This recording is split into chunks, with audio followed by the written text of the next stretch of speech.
रोगों से मुक्ति का एक योग। इस भागदौड़ जीवन में हर व्यक्ति किसी न किसी रोग से पीड़ित है। रोग आते कहाँ से हैं, उत्पन्न कैसे होते हैं? पेट और पेशाब, इन दो की कमी से रोग उत्पन्न होते हैं। बहुत सारे रोग जैसे कब्ज लगना, एसिड बनना, अपच होना आदि आदि समस्याएं पेट से बनती हैं।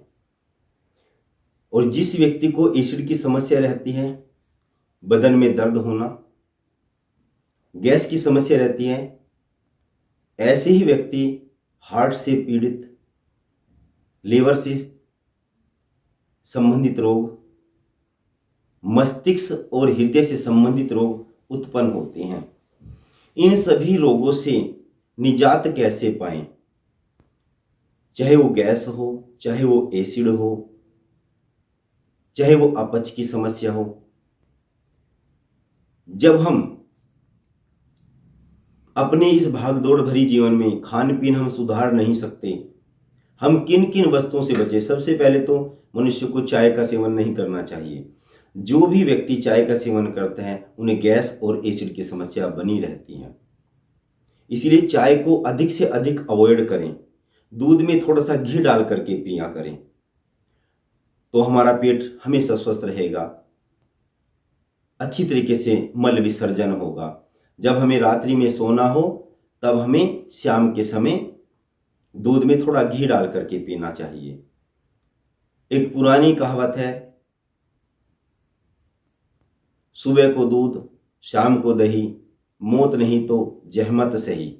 इसलिए सुबह के समय हमें दही का सेवन करना चाहिए, दूध नहीं पीना चाहिए। शाम को हमें दूध का सेवन करना चाहिए, दही मट्ठे का सेवन नहीं करना चाहिए।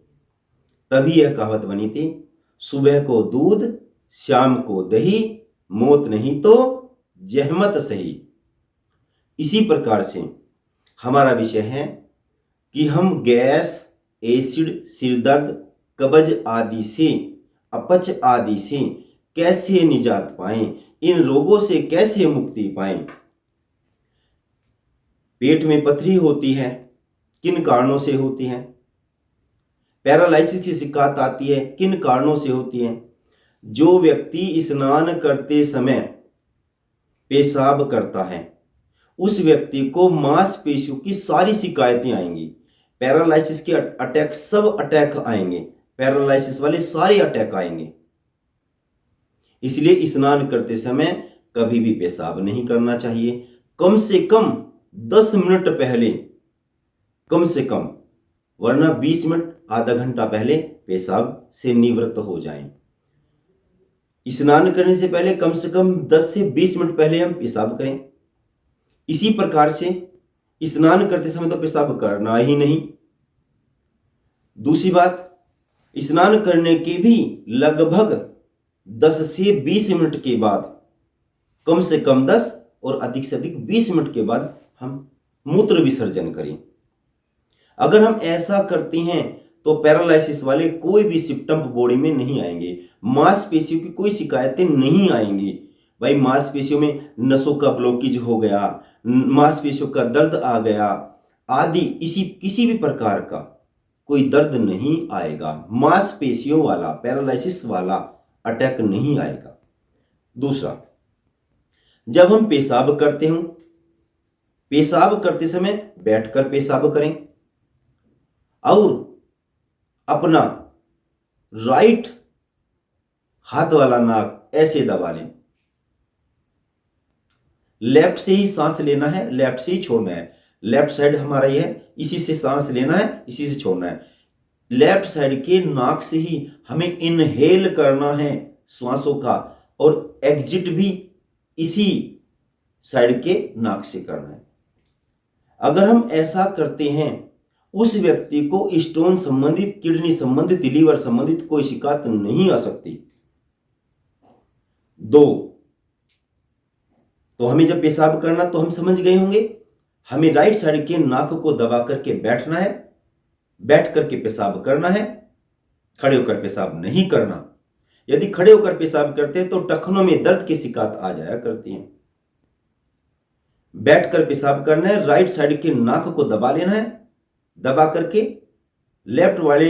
लेफ्ट साइड के नाक से ही हमें इनहेल करना है, अर्थात सांस को अंदर खींचना है, और एग्जिट करना है, एक्सेल करना है, छोड़ना है, सांस को छोड़ना है। लंबी सांस लेना है,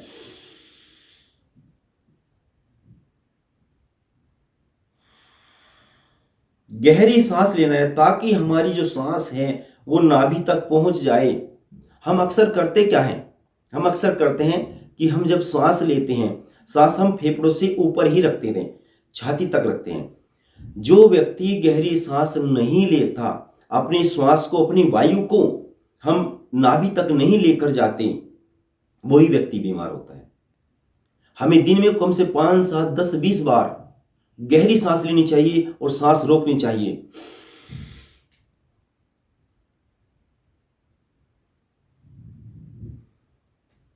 काफी समय तक रोकनी चाहिए।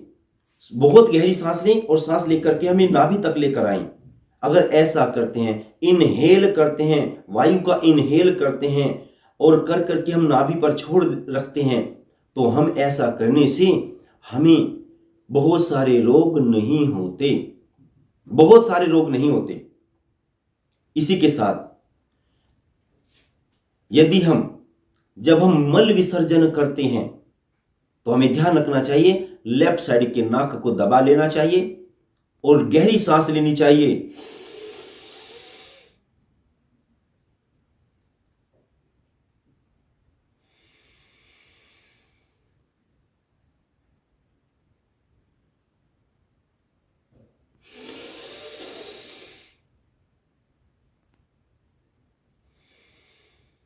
मल विसर्जन करते समय लेफ्ट साइड के नाक को दबाएं और राइट साइड से श्वास, गहरी श्वास लें और गहरी सांस लेकर के नाभि तक रोक करके फिर श्वास छोड़ें। यदि हम इस क्रिया को करते हैं, मल विसर्जन करने में बहुत कम समय लगेगा।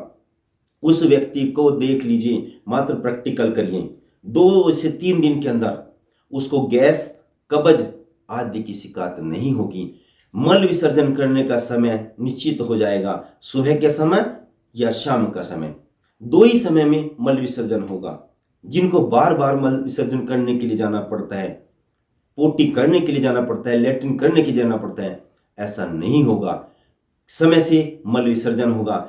गैस की शिकायत नहीं होगी, कब्ज की शिकायत नहीं होगी, और यहां तक की बात छोड़िए, ना कब्ज होगा, ना गैस होगी और ना ही उसको अपच होगा।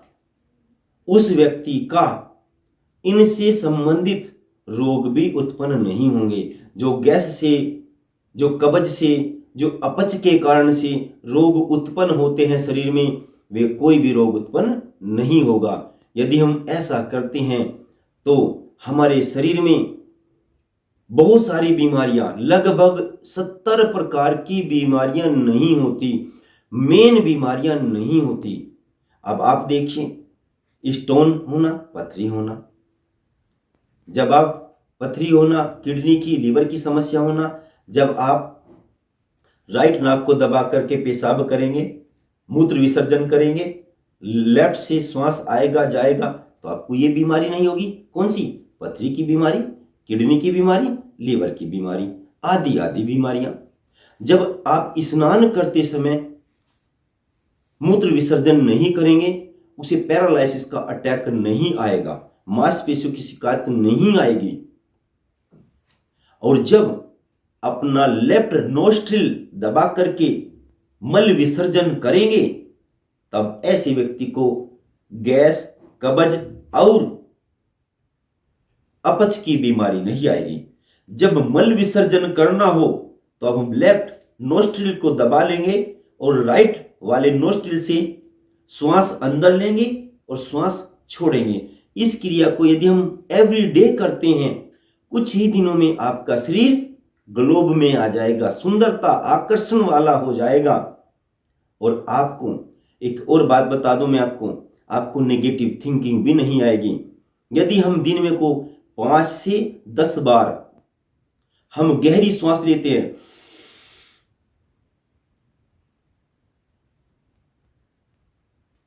और फिर धीरे धीरे छोड़ते हैं। यदि हम इस क्रिया को करते हैं, वो काल्पनिक व्यक्ति भी होगा तो कल्पना छोड़ देगा, डिप्रेशन में होगा डिप्रेट नहीं होगा, किसी भी प्रकार का मानसिक रोग होगा, धीरे धीरे ये सब रोग उसके ठीक हो जाएंगे। आज का हमारा केवल यही विषय था, रोगों से मुक्ति का एक योग। जय हिंद, जय भारत।